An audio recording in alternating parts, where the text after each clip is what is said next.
there you are, all strung out, and all you got is your little self. And what is that? What are you without racism? Are you any good? Are you still strong? Still smart? You still like yourself? I mean, these are the questions. It's part of it is, yes, the victim, how terrible it has been for black people. You don't like that. I'm not a victim. I refuse to be one. And the victim is the other person who is morally inferior, and that's a serious question. On to of course, racism. If you have to hold for his or her own self-esteem and definition. If you can only be tall because somebody's on their knees, then you have a serious problem.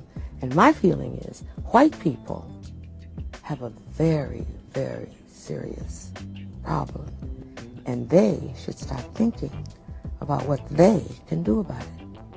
Take me out of it. We can't get tired. We can be tired of seeing people die, but hopefully that fatigue manifests itself in a renewed strength. All right, hi y'all. Good morning. It's actually afternoon. This vlog is gonna be very choppy because I'm just vlogging as I see fit. I just had my 4th meeting with Amy. It went really well. I can't talk, sorry. And I just kind of got to go ahead to really get stupid with my fashion at the auditions. Bruh, let me show you what I'm talking about, because let's just say that I am usually a little more conservative, because I'm just like, am I really gonna walk in here and stunt on these hoes? Ooh. And this is for all my dancers. You should stunt every single time you walk into an audition. But it's levels to stunting. It really is, because like you gotta be on your shit. If you're gonna come in to an audition and be it up with your fashion, you better them steps up. 5, 6, 7, 8, 1.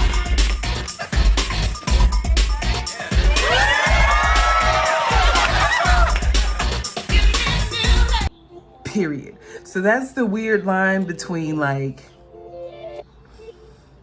getting saucy and just coming in regular degular, because I will show up in some shit. I prefer to save that for the set, but so with that being said, I found a site. If you want to get like loose in your outfits, and not like loose like a loose girl, but just like more so get dipped, get really busy, for my LA girls, you're welcome. But anyway, I can order this offline, but the same things that you can order offline, you can basically get down at Santee Alley. Yep, that was a jewel. I hope you caught that. Superman didn't go into battle with his Clark Kent on. He was fucking Superman. He had a whole thing. When you go into these auditions, you have to literally turn into Superman. As a woman, I want to turn into Superman. Or Superwoman, or Wonder Woman. You show up in regular muted, and then you take this off. And it's like, oh, this is what we doing. But you better be able to f it up. You can't wear that outfit if you can't f it up. Period. You're welcome. Hey y'all.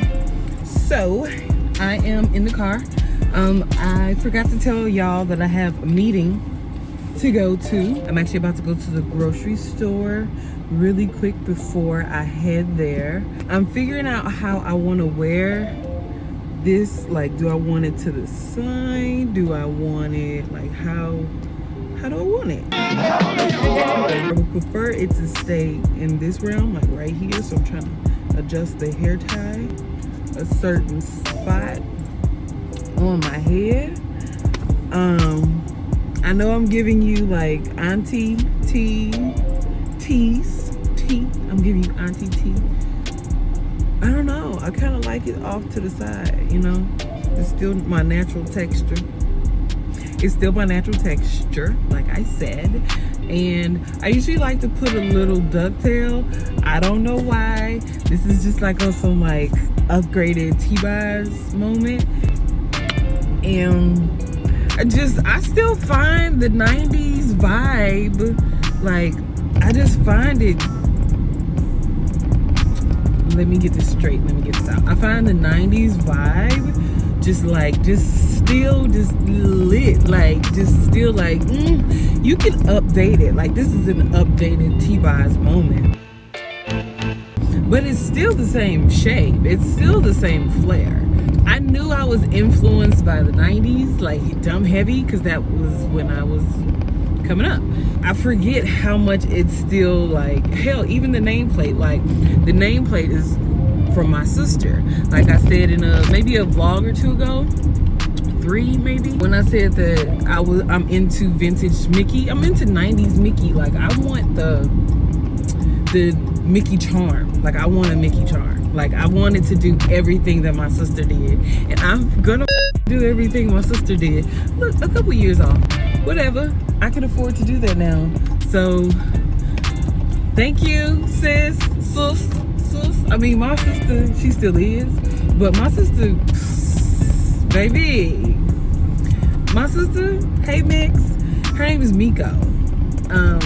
And in the 90s, the big thing was like the little petite girls that if you had like colored eyes and, you know, you kept your hair done and you wore the, you know, I guess they're called cross colors or something like that.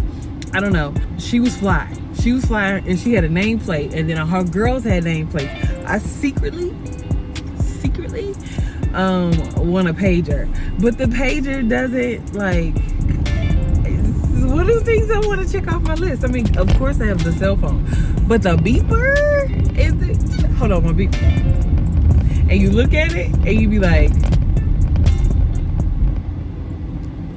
all right. So you get the pager, right? And you talking to so and so. You're like, yeah, yeah. Beep, beep, beep. Oh, hold on.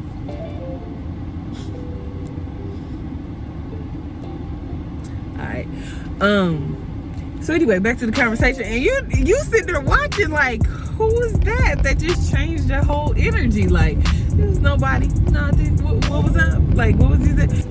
But anyway, people would page you with special codes. That's why text messaging, like, that's why people like to see the little red notification button. That means that somebody hit them up.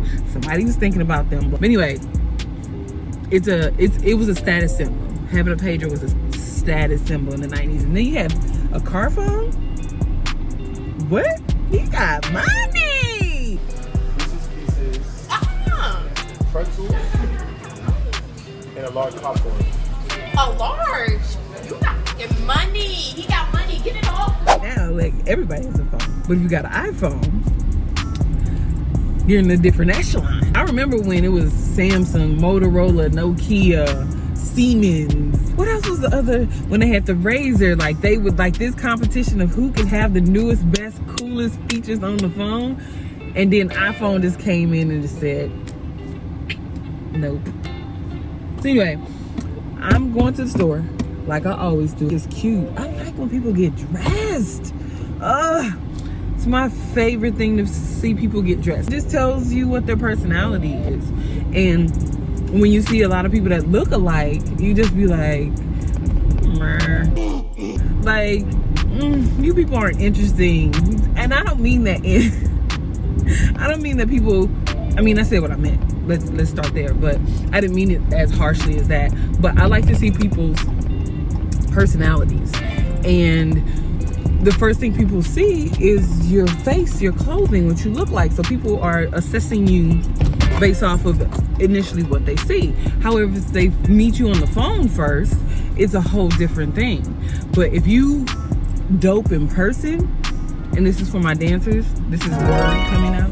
If you're dope online and dope in person, and they meet you in person and you dope, and then see your shit online, then be a dope person in real life. So you already know what it is. I barely have on any makeup. I just got brows and mascara.